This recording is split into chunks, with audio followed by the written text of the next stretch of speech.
English stories. The little worm is lost. There was once a little worm who lived in an apple in a tree next to a house where some children lived. Every morning, when the children had left for school, their toys would appear at the bedroom window and wave to the little worm. One day, though, the worm didn't wave back, and the toys, worried, started shouting for him. There was no answer, so the toys left the house and went into the garden. They looked for him everywhere, but found nothing.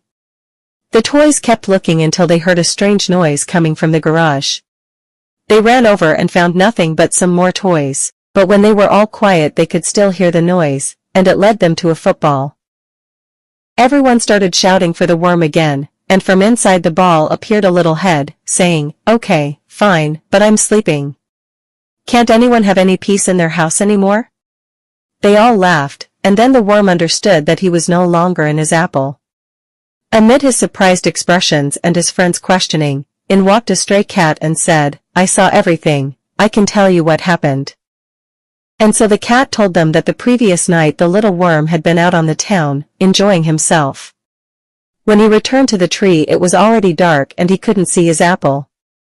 He had ended up sleeping inside the football, which the children had earlier kicked into the tree's branches.